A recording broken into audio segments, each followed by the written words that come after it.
Bom dia e obrigada por aguardarem. Sejam bem-vindos à teleconferência do Grupo Fleury, referente aos resultados do terceiro trimestre de 2020. Gostaria agora de passar a palavra ao Sr. Carlos Maneri, que iniciará a apresentação. Por favor, Sr. Carlos, pode prosseguir. Bom dia a todos e bem-vindos à teleconferência de resultados do terceiro trimestre de 2020 do Grupo Fleury. Em seus 94 anos de história, poucas vezes o Grupo Fleury teve um período de tanto crescimento quanto o terceiro trimestre deste ano. Foi uma expansão de 15,4%, se comparado ao mesmo período de 2019. Esse desempenho é motivo de comemoração, não tanto pelo número em si, mas pelo que ele representa. Nossa resiliência, a força de nossa marca, nossa capacidade de inovar e executar, mesmo em tempos desafiadores, a qualidade e garra do nosso time de quase 10 mil colaboradores e 3 mil médicos. Esse trimestre deixou claro que nossa estratégia de longo prazo não é uma promessa para um futuro longínquo. É algo que já conectamos com o presente e cuja consistência está conectada também com as entregas de curto prazo.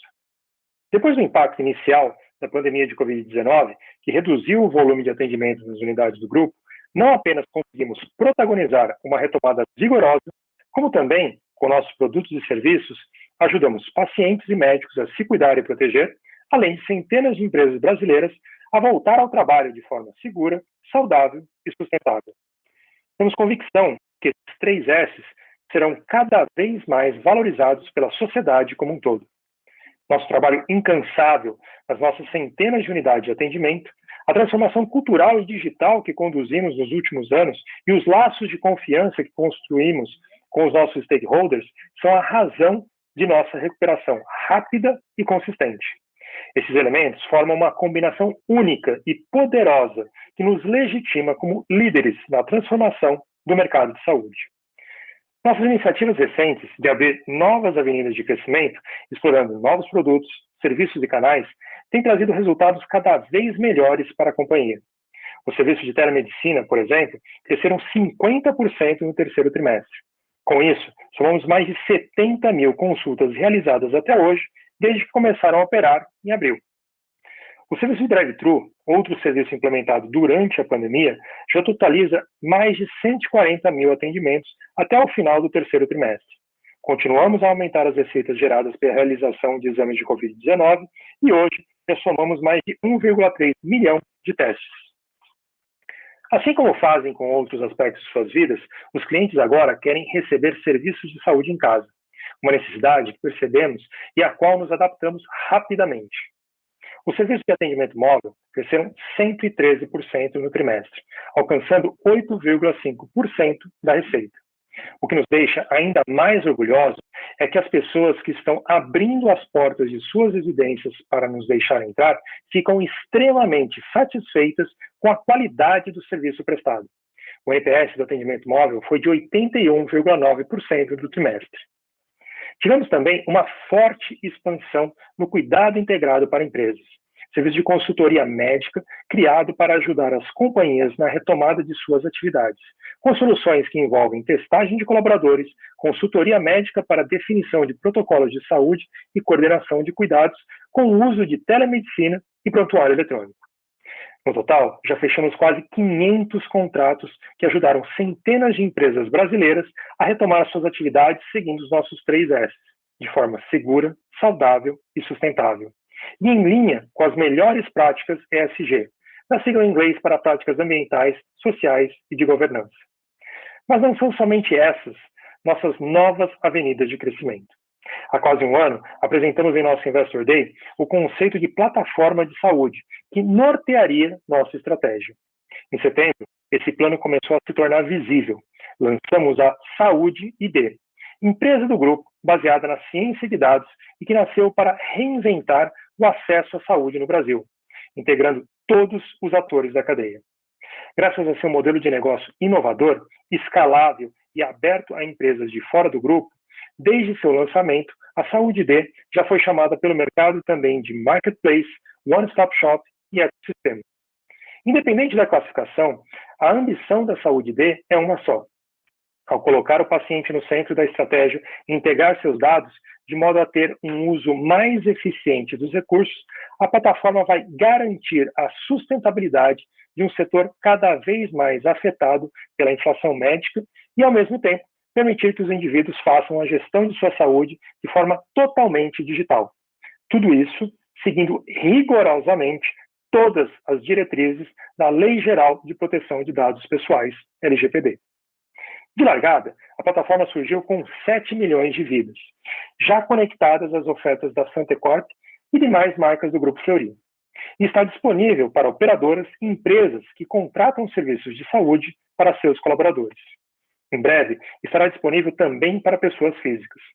Trata-se de um ambiente fortemente baseado em atenção primária, que acreditamos ser a porta de entrada correta para um sistema de saúde que, ao mesmo tempo, privilegie o indivíduo e seja eficiente. Além de empresas do próprio grupo, já temos na plataforma outras companhias, como a Danone Nutrição. Quanto mais produtos e serviços forem incorporados à plataforma, maior o número de transações efetuadas e maior o efeito positivo de rede. Para colocarmos a Saúde D de pé, foram necessários investimentos de quase 50 milhões de reais. Essa foi a parte fácil.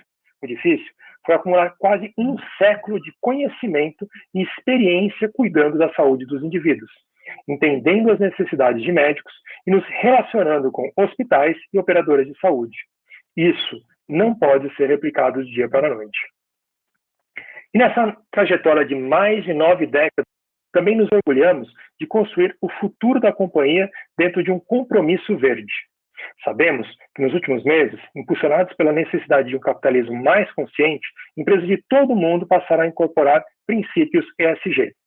No Grupo Fleury, essa preocupação com impactos que vão além do resultado financeiro começou já na década de 90.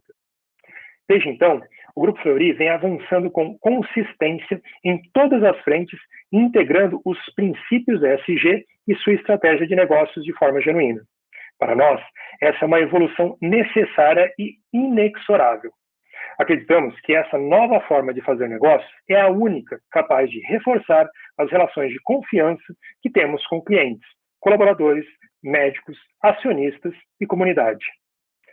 Já no início da década passada, começamos a medir nossas emissões de gases causadores de efeito estufa. Em 2002, começamos a investir em programas para diminuir o consumo de água, energia e papel, e para conseguir melhor gestão e redução de resíduos. Os resultados têm evoluído a cada ano. De 2016 a 2019, reduzimos em 12,5% o consumo de água por exame. Nesse mesmo período, reduzimos em 39% a geração de resíduo por exame e em 4,3% o consumo de energia por exame, além de 24% no consumo de papel por exame realizado na companhia. As emissões globais de gases causadores do efeito estufa de 2019 foram reduzidas em 40% quando comparado às de 2018. Há 2 anos, começamos a diversificar nossa matriz energética, passando a utilizar também combustíveis de fontes renováveis, um movimento que vamos intensificar. A pandemia de Covid-19 intensificou o cuidado que temos com os nossos colaboradores, médicos e dependentes.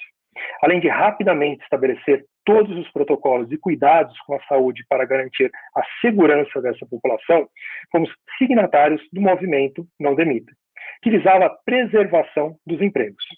Agora, em linha com a nossa retomada, já abrimos 350 novas vagas. Nossa empresa é constituída dentro de um amplo aspecto de diversidade de pessoas, raça, etnia, gênero, identidade de gênero, orientação sexual, condição física, formação, origens e outros. E é aberta a provocações que a ajudam a se manter conectada à sociedade no tempo em que ela vive, fortalecendo as relações que construímos com os nossos colaboradores ao longo de décadas. A pandemia também ampliou nosso impacto social. Para nós, uma estratégia ESG não pode ser plenamente alcançada sem que a saúde seja colocada como prioridade. Desde o início da crise, assumimos o protagonismo que nos cabia e participamos de diversas ações que uniam ciência e saúde pública. Em abril, iniciamos um estudo em parceria com o IBOP, Instituto Semeia, e cientistas da Universidade de São Paulo, USP, e Universidade Federal de São Paulo, Unifesp, para mapear o novo coronavírus na capital paulista. Também participamos de um estudo sobre a vacina contra a Covid-19, desenvolvida pela Universidade de Oxford. Fizemos ainda uma parceria com o Instituto Butantan, Secretaria de Saúde do Estado de São Paulo, Bradesco Seguros, Coca-Cola Brasil e Coca-Cola FENSA, para ampliar a capacidade de processamento de exames para diagnóstico da Covid-19, destinado com prioridade aos profissionais de saúde, que estão na linha de frente do atendimento à população que mais necessita de assistência. No total, foram processados quase 24 mil testes diagnósticos.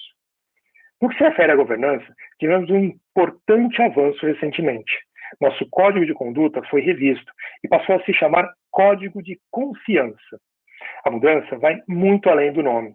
Ela está diretamente conectada a um novo jeito de trabalhar.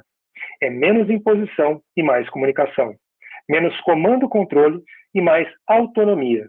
Sintonizado com o novo capitalismo, o Código de Confiança é válido para colaboradores, inclusive os que trabalham em esquema de home working ou flex office, médicos, fornecedores e parceiros.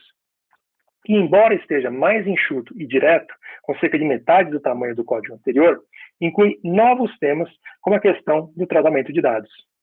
O novo código é uma espécie de materialização da cultura de integridade que temos reforçado nos últimos tempos, buscando um ambiente sempre ético e que seja mais construtivo que punitivo. Integridade é uma palavra tão relevante na nossa história que nossa antiga área de compliance passou a se chamar área de integridade. Essas iniciativas somam-se a várias outras que colocam o grupo como referência quando se trata de governança. Uma das mais significativas é a composição do nosso conselho de administração, que conta com 30% de conselheiros independentes. Além disso, a companhia vem estimulando a diversidade no conselho. Hoje, dos 10 membros, 2 são mulheres. Nossa preocupação com as melhores práticas de governança, aliás, antecede a abertura de capital da companhia, ocorrida em 2009. Desde 1998, ainda como empresa de capital fechado, nosso conselho de administração já contava com membros independentes. Na última década, avançamos muito na estratégia de ESG, mas como uma empresa baseada em ciência, confiança e excelência, acreditamos que sempre é possível fazer mais e melhor. O capitalismo consciente que se fortaleceu durante a pandemia de Covid-19 é um caminho sem volta. E assim como fizemos na nossa transição digital, estaremos sempre entre os líderes do setor nesse movimento. Eu passo a palavra agora ao Fernando Leão, que dará os principais destaques do terceiro trimestre de 2020. Eu estarei disponível ao final para perguntas. Fernando, por favor. Obrigado, Carlos. Bom dia a todos. Seguirei agora com a apresentação trazendo os resultados financeiros do terceiro trimestre. No slide 4, detalhamos o desempenho da receita bruta consolidada do grupo. A receita bruta total atingiu 943,8 milhões no trimestre, apresentando expressivo crescimento de 15,4% em comparação ao terceiro TRI de 19. No trimestre, as unidades de atendimento apresentaram um crescimento de 13,7% e o B2B 24,5%. No acumulado do ano, a receita bruta totalizou 2,2 bilhões de reais, com redução de 6,6%. No próximo slide, número 5, mostramos no gráfico superior a evolução mês a mês da receita no terceiro TRI de 20 em relação ao terceiro TRI de 19. Seguindo a tendência de recuperação iniciada já ao fim do segundo trimestre, a forte retomada da demanda nas unidades de atendimento se estendeu por todo o terceiro trimestre, acelerando ainda mais no mês de setembro, quando atingiu 119,7% da receita bruta em relação a setembro de 2019. O crescimento no trimestre foi de 13,7% na comparação com o ano anterior. Essa tendência também foi observada no B2B, que atingiu 126,7% da receita bruta em setembro em relação ao mesmo mês de 2019, com crescimento de 24,5% no terceiro TRI, acompanhando o retorno dos procedimentos eletivos e forte contribuição dos testes para a Covid-19 nos hospitais e no segmento de laboratório de referência. Ressalto que, ao longo do mês de outubro, continuamos a observar essa tendência positiva em ambos os segmentos. No gráfico inferior, trazemos a participação dos exames de Covid-19 nos resultados. Em função da retomada da demanda, houve maior diluição das receitas dos exames de Covid-19 em relação à receita total. No trimestre, a participação dos exames de RT-PCR e sorologia representaram 10,7% da receita consolidada, em comparação aos 17,3% da receita registrada no segundo trimestre. Nas unidades de atendimento, a participação foi de 7,8% e no B2B, 25,4%. Neste último, houve aceleração frente ao segundo trimestre em função da adoção de protocolos de segurança nos hospitais que refletem, portanto, o maior número de testes para a Covid-19. Indo para o slide número 6, verificamos com mais detalhes o desempenho do portfólio de marcas. No gráfico à esquerda, temos a visão do trimestre, onde a receita bruta das unidades de atendimento apresentou crescimento de 13,7%, sendo 10,4% orgânico, com destaque para as marcas Fleury e a Mais São Paulo, com expansão de 13,1% e 19,2%, respectivamente. As marcas regionais cresceram 36%, com parte relevante vinda das aquisições realizadas. Nas marcas do Rio de Janeiro, o crescimento foi de 0,7% no trimestre. À direita, observamos o desempenho das marcas no acumulado de 9 meses, onde as unidades de atendimento apresentaram retração de 9,1%. No slide número 7, destacamos as glosas e a receita líquida. Observamos do lado esquerdo que o indicador de glosas atingiu 1,1% no trimestre, com redução de 37 basis points e 1,2% no acumulado do ano.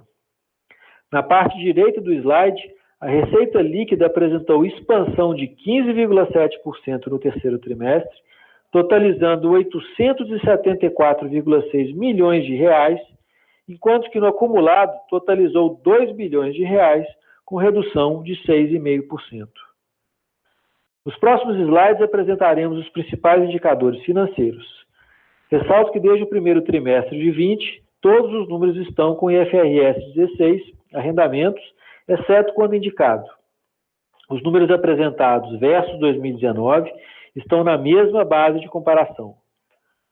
No próximo slide, número 8, destacamos a evolução dos custos e despesas operacionais. No gráfico à esquerda, podemos observar que tivemos um aumento de 7,1% nos custos no trimestre. A variação se deu majoritariamente nos custos com material direto e intermediação de exames, em função dos custos com aquisição de reagentes para realização de exames de Covid-19 e equipamentos de proteção individual para atendimento nas unidades. No lado direito do slide, apresentamos as despesas operacionais. Neste trimestre, tivemos uma redução de 3%, com ganho na relação entre as despesas e receita líquida de 170 basis points. Essa redução ocorreu em função do aproveitamento de créditos previdenciários e menores despesas de marketing, e foi parcialmente mitigada por maiores custos com consultorias estratégicas e de M&A. No acumulado, os custos apresentaram aumento de 1,9% e as despesas operacionais registraram queda de 7,4%. Indo para o slide 9, observamos que o EBITDA atingiu 323,8 milhões de reais no trimestre, com um crescimento de 35,7%, reflexo da forte alavancagem operacional no período. A margem EBITDA atingiu 37%, com expansão de 544 basis points em relação ao terceiro trimestre de 2019. No gráfico à direita, detalhamos a comparação acumulada do EBITDA, que totalizou 539,4 milhões de reais no ano e margem de 26,4%. No slide 10, o lucro líquido no período alcançou 132,1 milhões de reais, com crescimento de 45% em relação ao mesmo período de 2019. A margem líquida foi de 15,1% em comparação a 12,1% no terceiro trimestre do ano anterior. No gráfico à direita, abrimos a comparação acumulada do lucro líquido, que totalizou 117,5 milhões de reais e margem líquida de 5,7%. No próximo slide, número 11, apresentamos à esquerda o gráfico do fluxo de caixa operacional, que registrou 174,8 milhões de reais no trimestre, redução de 31,3%. A diminuição observada é explicada pela maior absorção de capital de giro em função da forte retomada da receita no período, com o consequente aumento no contas a receber. No acumulado, o fluxo de caixa operacional registrou 372,8 milhões de reais, redução de 29,3%, impactado pela queda do EBITDA no ano. No gráfico à direita, o CAPEX no terceiro trimestre totalizou 31,5 milhões de reais, com redução de 21,8%, em função de contingências definidas no início do período da crise. Ressalto que os investimentos em TI e digital mantêm-se em crescimento e que já retomamos grande parte dos projetos contingenciados inicialmente. No acumulado, o CAPEX totalizou 112,4 milhões de reais.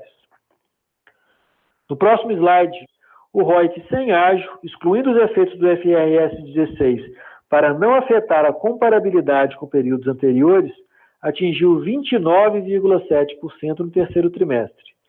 À direita, mostramos a evolução do NPS, que atingiu 74,6%.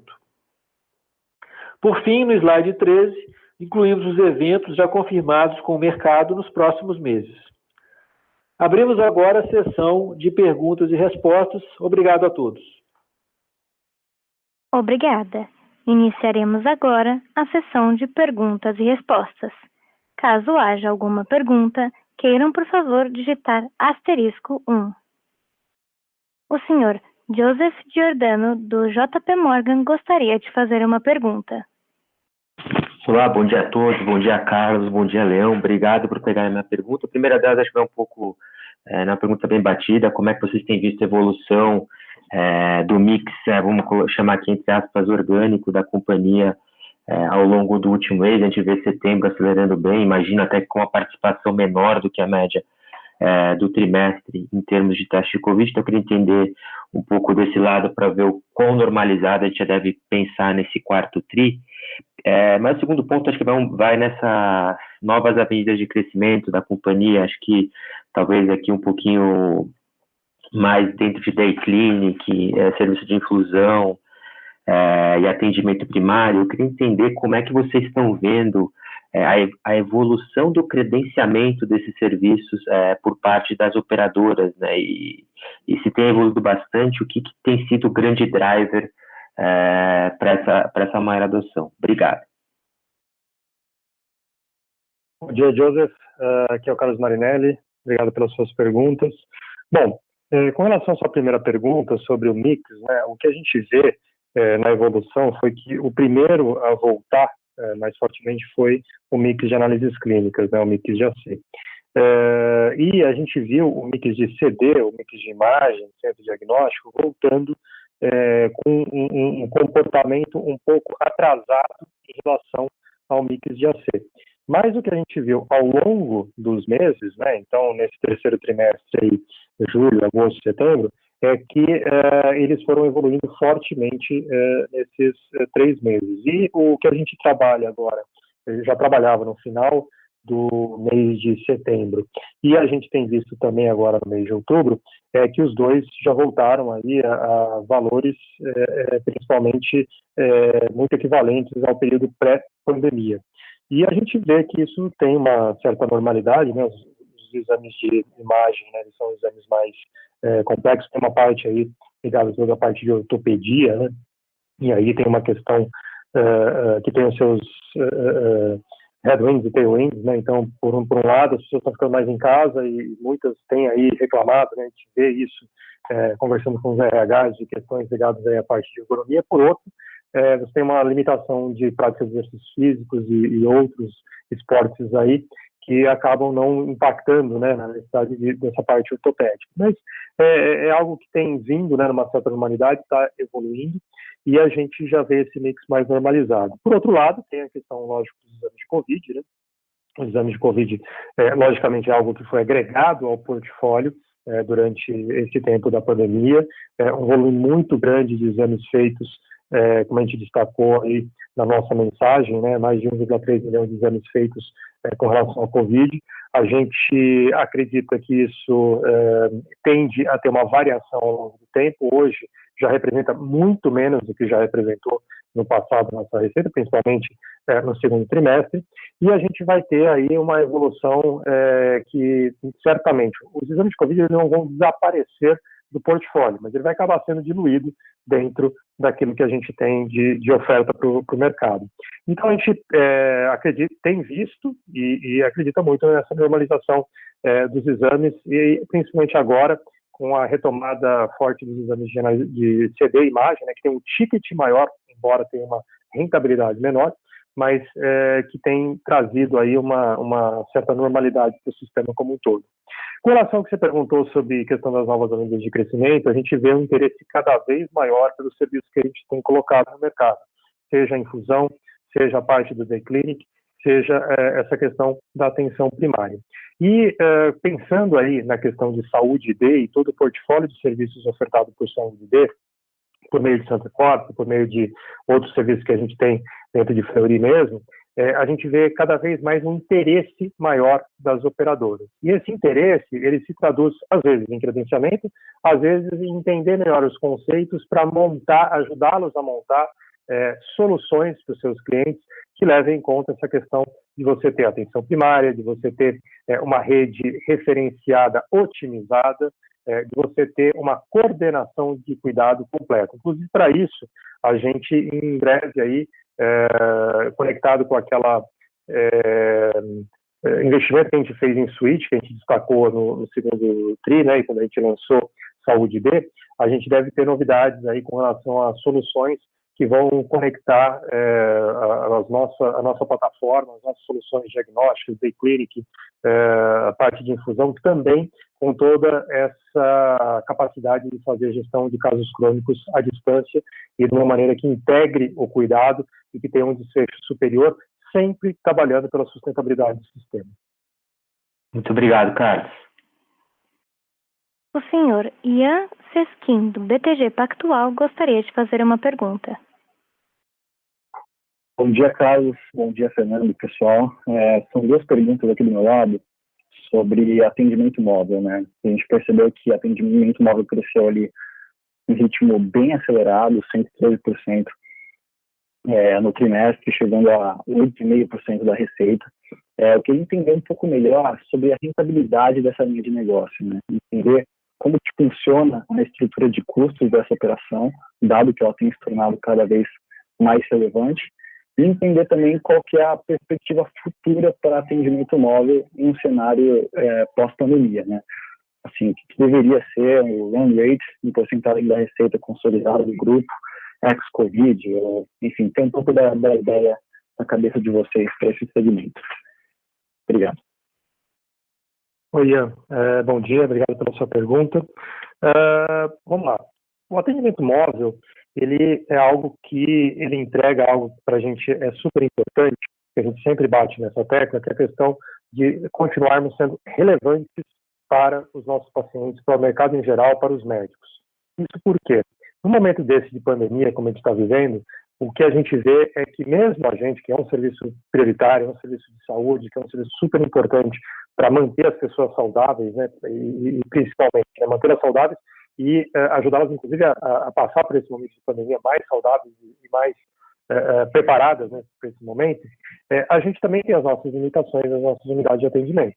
A gente teve que reduzir, por exemplo, o tamanho de sala de espera, evitar aglomerações, número de atendimentos, dimensionar a nossa estrutura dentro da unidade de atendimento para não ter nenhum fluxo maior de pessoas, inclusive pedindo, né, para os nossos clientes para não irem, preferencialmente, não levarem acompanhantes, se puderem não levar acompanhantes, isso tudo para conseguir manter uma boa experiência para os nossos clientes dentro das unidades de atendimento, ao mesmo tempo que a gente respeita todas as normas regulatórias prescritas, né, para esse momento.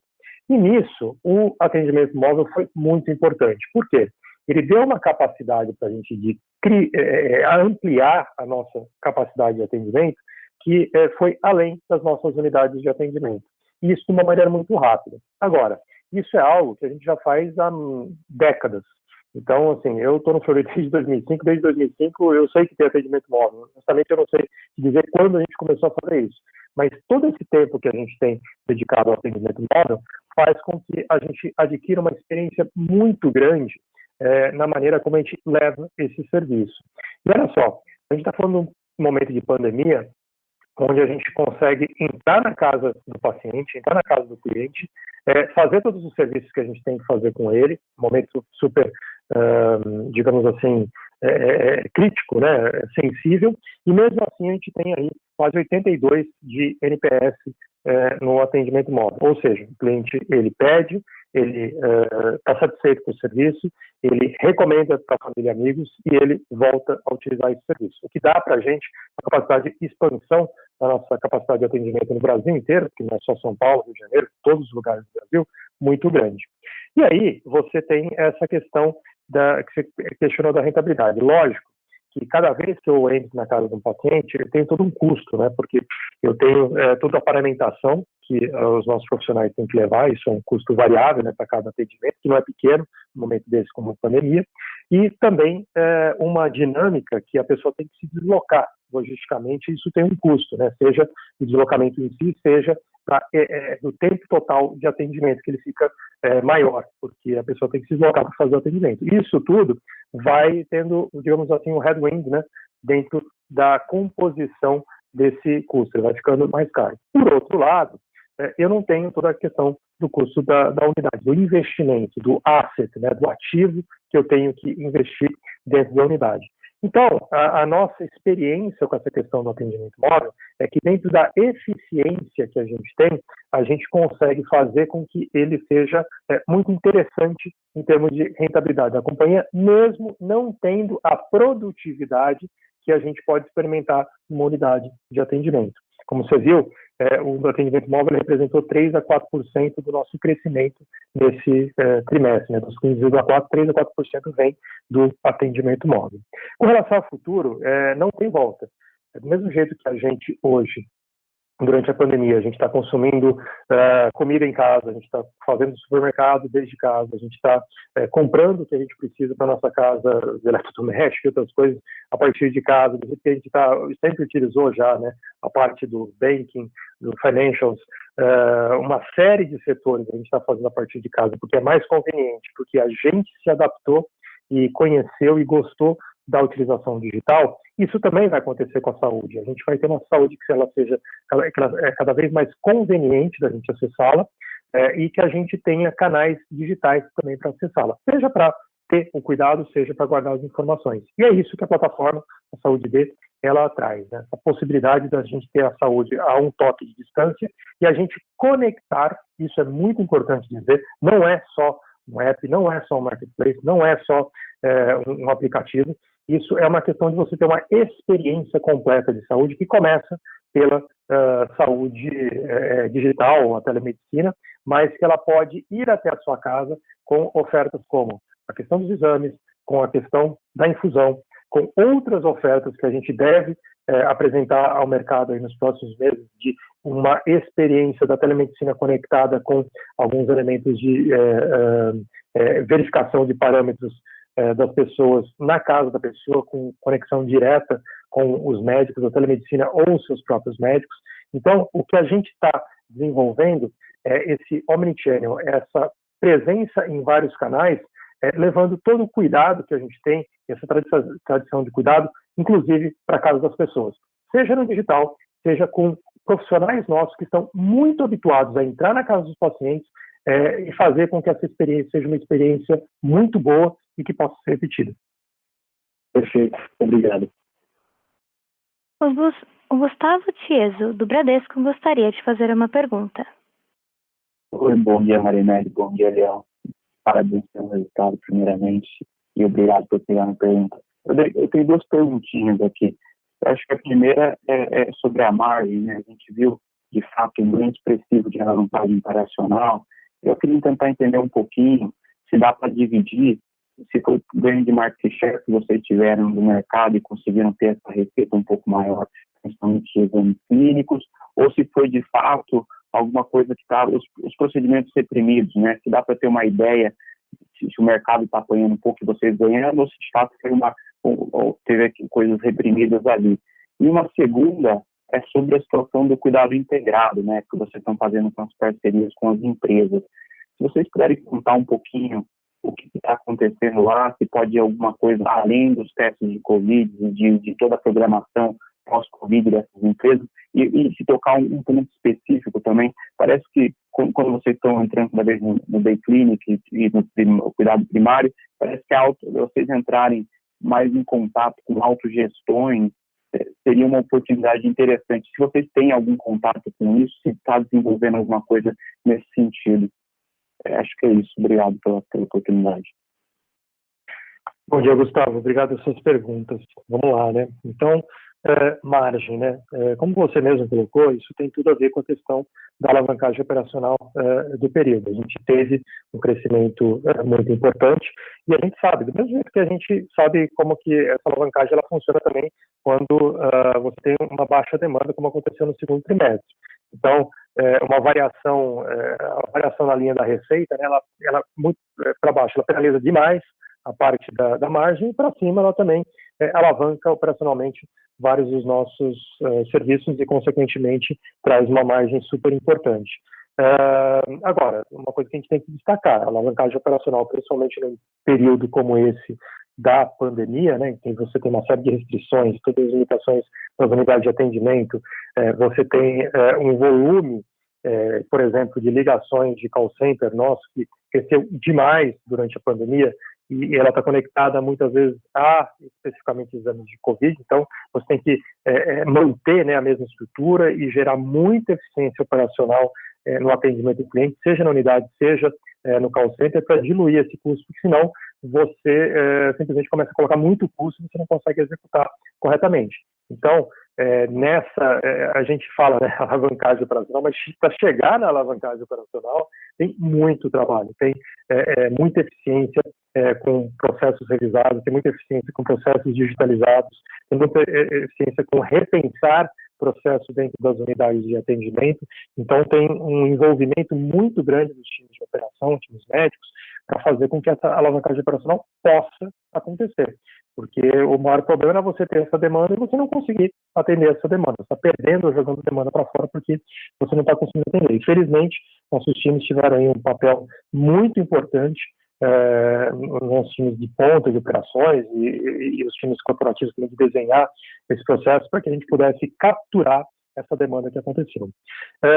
Sem dúvida nenhuma, não seria equivocado não achar que uma parte dessa demanda que veio no terceiro trimestre, ela foi uma demanda que foi deslocada do segundo trimestre.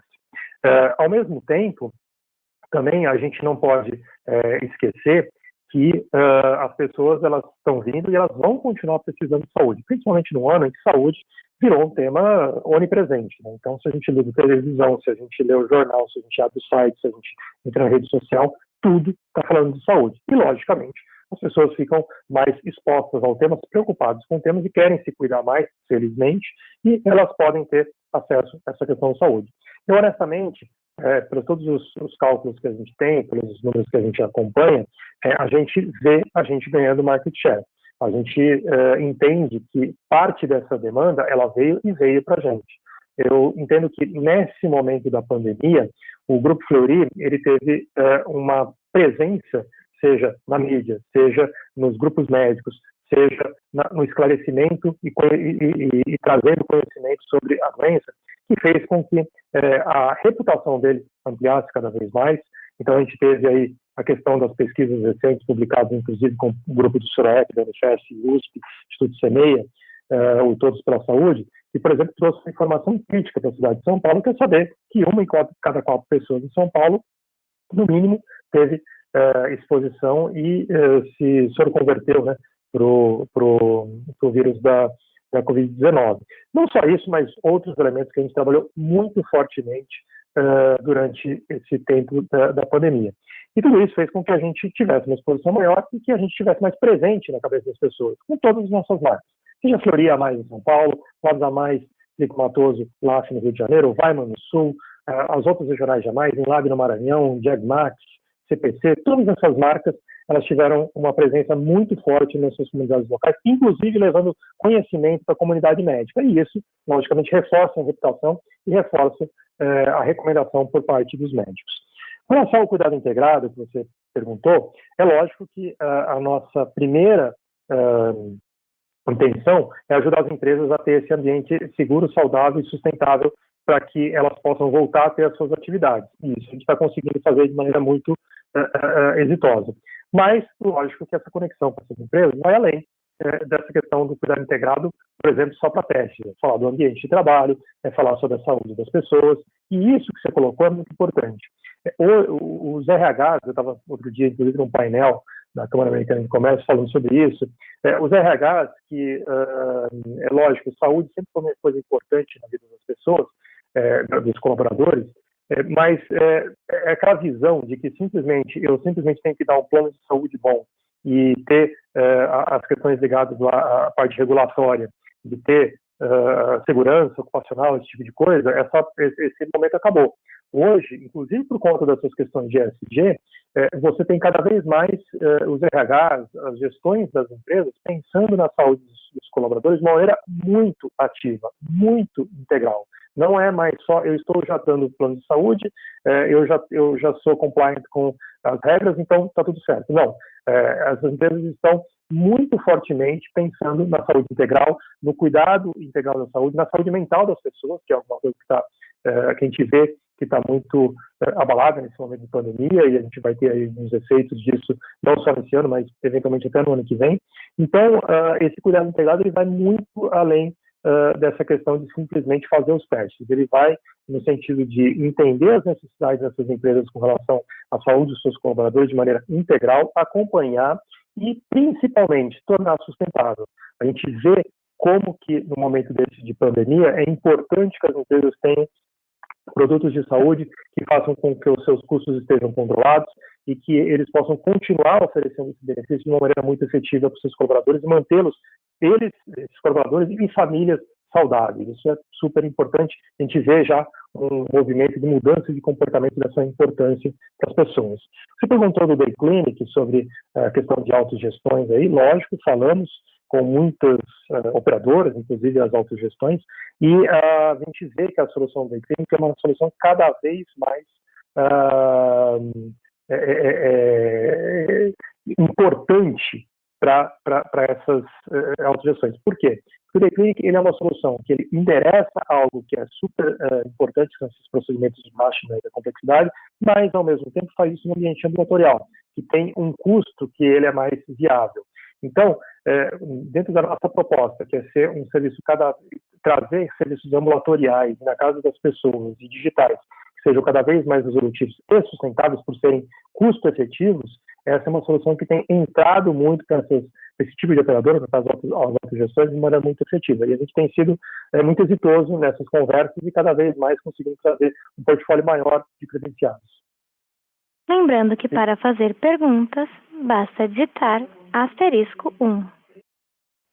O senhor William, do Credit Suisse, gostaria de fazer uma pergunta. Pessoal, bom dia. Voltando um pouco para essas novas linhas, né, o Hospital Dia, a Infusão e os outros ambulatoriais, eu queria entender qual que é a representatividade que vocês enxergam para essas linhas no futuro, né? Qual que seria a ambição de vocês, o target? E pensando um pouco no CAPEX, para o futuro também, né?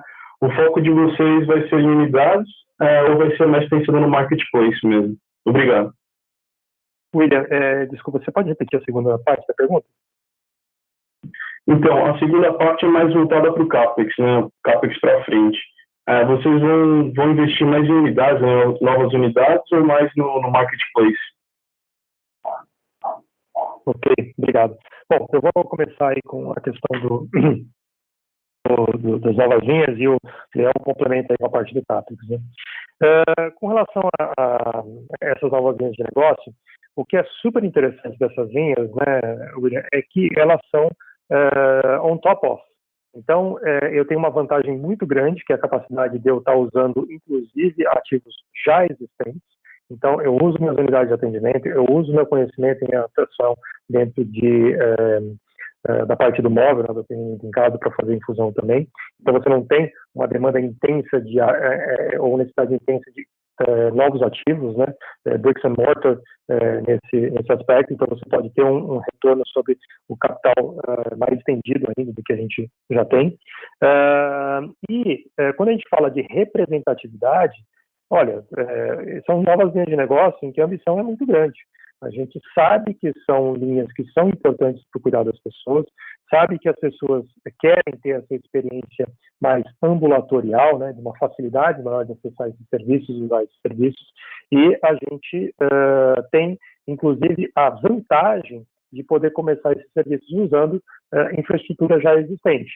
Então, a rapidez, como a gente colocou de pé o primeiro hospital dia, né, o Day Clinic, a rapidez como a gente colocou as nossas clínicas de infusão foi muito rápida e o crescimento muito importante durante a pandemia. A gente continua vendo esse crescimento, esse desejo, né, dessas pessoas de usarem esse ambiente que ele não está conectado à questão dos grandes hospitais, a pessoas fazendo outros tipos de tratamento, mas sim respondem à necessidade pontual delas ali naquele momento. Então, a ambição é grande, como você sabe, a gente não dá guidance, mas são linhas de atenção e cuidado que elas têm um potencial enorme e a gente está mais que pronto para capturar todo esse potencial que vem aí pelo futuro. João, você quer falar sobre o CAPEX? Perfeito. William, bom dia. Bom, sobre o CAPEX, o que eu posso colocar é que a gente tem, acho que obviamente,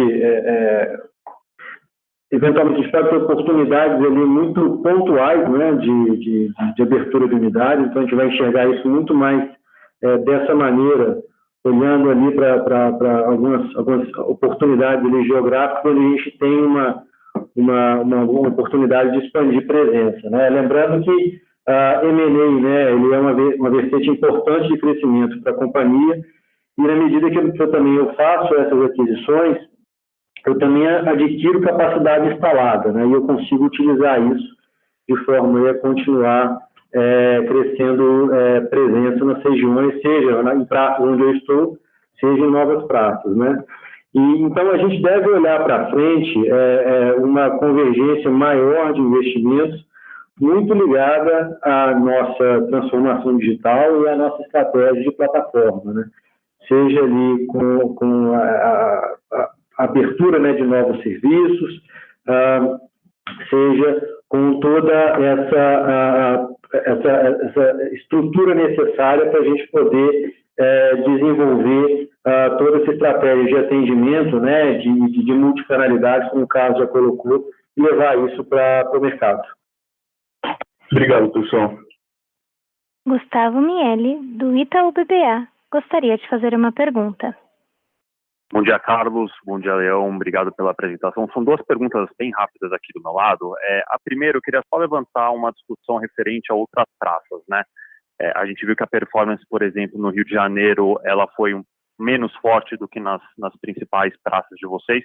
Imagino que tem um impacto relevante aqui de uma normalização da pandemia um pouco mais lenta nessa região, mas eu queria saber se, enfim, no mix recorrente, vocês já estão vendo uma retomada no Rio de Janeiro especificamente, e se tem algum highlight para fazer em alguma das outras praças, enfim, que vocês operam hoje, se tem algum destaque positivo ou negativo que vale a mencionar aqui, tá? Essa seria a minha primeira pergunta. Segundo ponto, eu queria só ouvir um pouco de vocês em relação a próximos passos do Saúde ID, né? O Carlos comentou um pouquinho no começo da apresentação dele em relação ao status atual de Saúde ID, mas eu queria ouvir de vocês se vocês têm outras parcerias semelhantes a essa do Danone que vocês anunciaram esse trimestre olhando para frente, ou se não, de repente a estratégia é rampar primeiro nessa parceria como um modelo e depois ir atrás de um portfólio um pouco mais robusto, se tem alguma coisa de economics que dá para dividir olhando um pouco mais médio e longo prazo, enfim, se eles dessem um pouco mais de granularidade aqui no Saúde ID, seria muito interessante também. São esses os meus dois pontos, pessoal. Muito obrigado. Gustavo Carlos, obrigado pela sua pergunta. Com relação às praças, né, você tem toda a razão. Assim, é um crescimento que ele veio em todas as praças, então, absolutamente todas as praças cresceram no terceiro trimestre, né, mas elas cresceram em ritmos diferentes. Todas elas já têm, ou já estão, ou já passaram daquele movimento normal, uma ou outra que está um pouco, talvez aquém, tem uma variação. E o que a gente está vivendo no Brasil hoje é isso, né? O Brasil é um país grande demais. Então, muitas vezes o momento, né, de São Paulo está diferente do momento do Rio de Janeiro, está diferente do momento do Sul.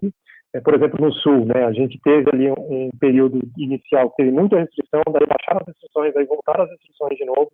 Então, assim, cada estado está lidando com a pandemia, na realidade, de uma maneira diferente, né? Isso está conectado com a dinâmica da cidade, isso está conectado com a dinâmica da estrutura hospitalar, uma série de coisas. Mas a gente vê que quando você coloca isso digamos, em médio prazo, né, todo mundo já está com um ambiente, né, de saúde que começa a recuperar a normalidade. Porém, o nosso serviço, como você sabe, ele é um serviço que depende também do médico que está fazendo o consultório dele, do médico que está atendendo. O médico também, nesse momento, ele não pode deixar o consultório dele lotado de gente, ele tem que respeitar essas regras, mas ele tem hoje, por exemplo, a questão da telemedicina que ele pode executar. As pessoas com essa dinâmica de home office, e o nosso cliente, por a gente estar nesse segmento do premium e mais o intermediário, muitos dos nossos clientes têm essa dinâmica de trabalho, isso conectado com a questão de não ter as aulas, também modifica o perfil de uso das unidades. Então, é um monte de pequenas variáveis que vão fazendo com que a gente tenha que ter uma estratégia para a Inlab no Maranhão, uma estratégia para CPC e IRN em Natal, uma estratégia para Bergnosson na Bahia, uma estratégia para Lago Sulito Matoso e Lacho no Rio de Janeiro. Fleury é diferente de Amais em São Paulo, vai no Rio Grande do Sul, mais Paraná. O que eu quero dizer é o seguinte: a gente tem gestão em cada um desses lugares, acompanhando muito de perto a dinâmica local e entendendo como que essa dinâmica pode ser melhor atendida pelos nossos serviços. Então, a gente faz isso numa granularidade muito grande, num planejamento semanal de oferta de serviços, de oferta de agendas, uma série de coisas. E mas o positivo disso é que a gente já está tendo, inclusive, que ampliar nossa base de colaboradores, porque a gente fez esse stretch, está fazendo esse stretch, mas a gente precisa capturar totalmente essa demanda e, para isso, a gente está trazendo, inclusive, colaboradores novos. Honestamente, uma coisa é pontual. Se eu pegar hoje, eu consigo falar, o destaque negativo talvez Rio de Janeiro, talvez o Sul, e o positivo é São Paulo, esse outro lugar. Mas o fato é que quando você vê o filme, mais ou menos você vê um comportamento que ele é linear e gradativamente de retomada, e nesse momento, como eu expliquei anteriormente, né, um ganho de market share em todas as praças que a gente tem sentido. Então, com relação às praças, é isso. Com relação ao que você falou das parcerias, né, de saúde D, a gente está ativamente trabalhando nessas parcerias.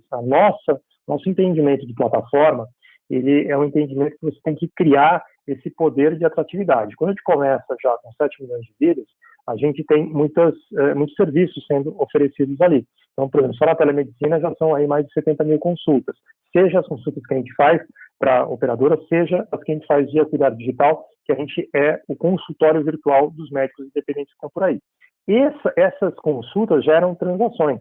Então, ele pega um exame, ele faz indicação do medicamento, ele coloca os dados no prontuário eletrônico, e isso tudo pode gerar outros parceiros que têm interesse em participar dessa plataforma para que possam estar ofertando seus serviços, para que possam estar se conectando com médicos e pacientes e fazendo com que essa experiência digital de saúde seja algo bom, tanto para o paciente quanto para quem está se conectando. E isso só vai acontecer se a gente tiver muitas vidas, como a gente já tem, e se a gente trouxer muitos parceiros, porque essas muitas vidas vão querer ter essa experiência diferenciada porque elas têm acesso a muitos parceiros. Esses muitos parceiros vão conseguir transformar essas experiências em algo que também é positivo para as pessoas e para eles, porque eles vão ter acesso a essas pessoas. E isso vai gerando um efeito de rede positivo, em que você traz mais pessoas e mais parceiros.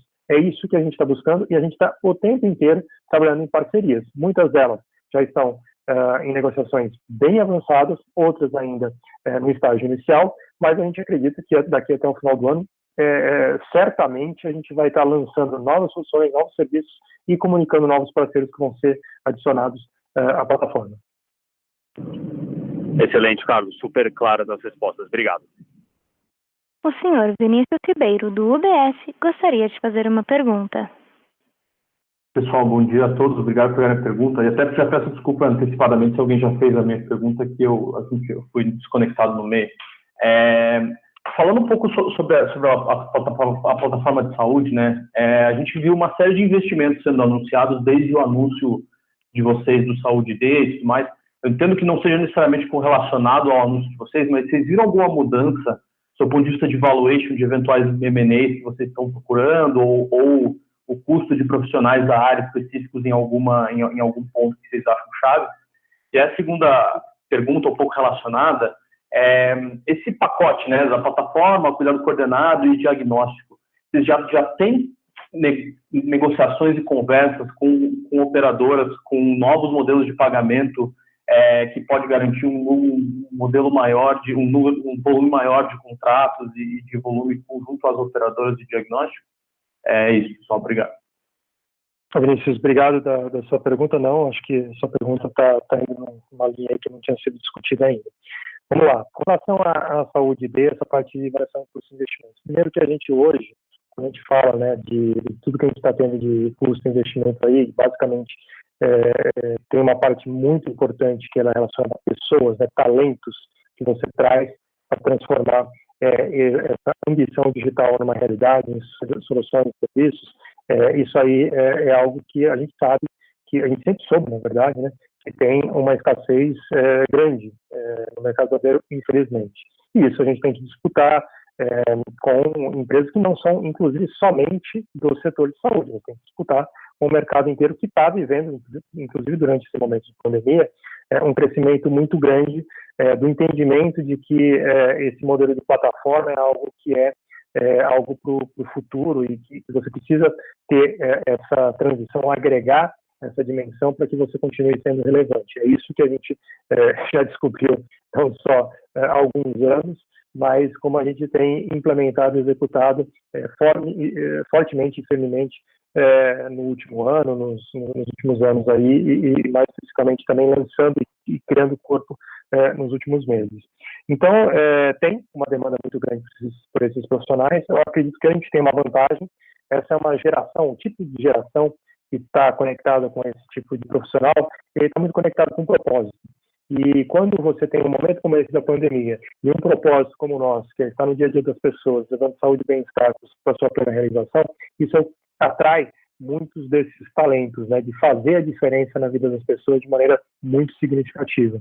E a saúde é uma maneira de você fazer isso. Então, eu acredito que a gente tem uma vantagem, muitas vezes, né, de conectar essas pessoas a esse propósito.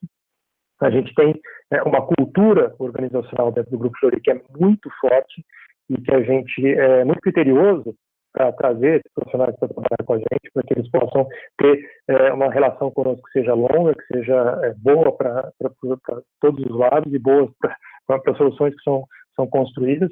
E com relação a isso que você perguntou sobre a questão, eventualmente, de investimentos, né? A gente investiu em Switch, ContMed, tem outros, né, que a gente está olhando nesse momento. Eu te diria que teve alguma variação, né, algum aquecimento, mas honestamente não é isso que vai impedir a gente de fazer esses investimentos ou eventualmente, inclusive, de decidir construir nós mesmos várias dessas soluções, e a gente tem, em alguns casos, investido pesadamente nisso daí, e isso é momentâneo, e a gente tem que, num setor como esse, num desenho como esse, você tem que olhar para o futuro e entender amplamente como aquilo pode trazer de valor para você. A gente está muito ativo nessa área, tanto de investimento quanto de M&A, vamos ficar cada vez mais ativos nessa parte, né, de investimento em startups, em ter investimentos estratégicos, que não necessariamente a gente seja dono, mas que a gente possa estar muito conectado com essa tecnologia. Já fazemos isso em Israel, nos Estados Unidos, outros vários lugares do mundo, estamos fortemente conectados, em um momento como esse, abordando isso cada vez mais intensamente. E está seguindo o padrão normal, não é um ponto de preocupação, está sabendo lidar muito bem com isso daí. E, lógico, conectar isso às ofertas atuais e outras ofertas de diversificação é o futuro da companhia. E uma plataforma você vai fazer tanto com essa parte digital, inteligência e dados, mas também com toda a oferta que a gente tem muito fortemente nas nossas linhas de negócio, seja no B2C, seja no B2B, genômica, os outros serviços que a gente vem ao grupo, isso é super importante. Com relação aí pacotes e modelo de pagamento que você perguntou, já estamos fazendo isso já há algum tempo. Então, tanto Day Clinic, quanto Infusão, quanto Saúde D, Atenção Primária de Santecop, todos eles são negociados em modelos diferentes do tradicional fee-for-service.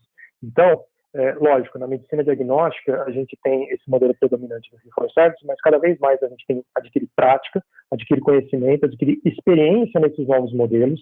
Estamos levando isso fortemente para os operadores, estamos convertendo isso em contratos e cada vez mais a gente consegue, inclusive, ampliar o escopo desses contratos, inclusive, em alguns casos, colocando questões relacionadas à medicina diagnóstica, genômica e outras ofertas que a gente tem. Então, eu diria para você que hoje a gente já tem uma experiência bastante importante em novos modelos de pagamento, além do fee-for-service, que cresce a cada dia, que a gente vai praticar melhor e mais a cada dia, e que isso também é uma alavanca de crescimento, é uma alavanca de conhecimento para a companhia e que vai trazer bons frutos aí para o futuro. Perfeito, Carlos. Muito claro e muito obrigado pelas suas respostas. Lembrando que para fazer perguntas, basta digitar *1.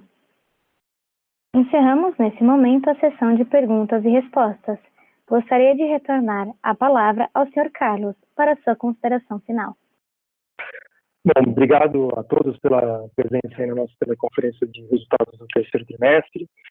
Como vocês viram, né, um trimestre de muito crescimento para a companhia, um trimestre aí que a gente retomou, fez a chamada retomada em V aí, e queria dizer e agradecer, né, a confiança de todos vocês, a comunidade de investidores, mas também agradecer também todos os colaboradores do Fleury. Isso é uma retomada que ela só foi possível com o empenho e engajamento de todos, uma resiliência muito importante demonstrada durante esse período todo. Isso é um trabalho em conjunto e feito sempre em benefício dos nossos clientes, dos médicos que confiam a vida dos seus pacientes para nós.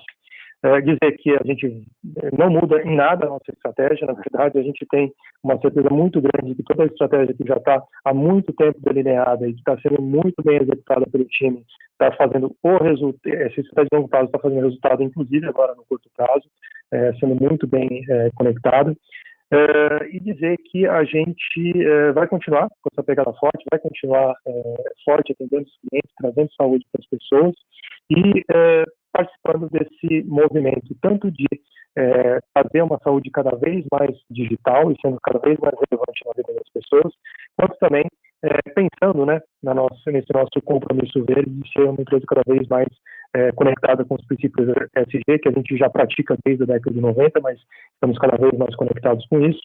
E não esquecendo também, hoje estamos no dia 30 de outubro, mas temos aí ainda mais um dia e meio aí do mês de outubro, que é o mês de outubro rosa, mês de combate e prevenção ao câncer de mama. Então, todas as mulheres que estão nos ouvindo, todos os homens que têm mulheres importantes em suas vidas, reforcem a importância da prevenção, reforcem a importância do autocuidado, do diagnóstico precoce, porque isso pode salvar muitas vidas.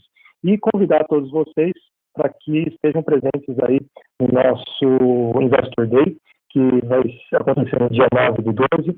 Infelizmente, não poderemos, como tradicionalmente fazemos, recepcioná-los na nossa sede.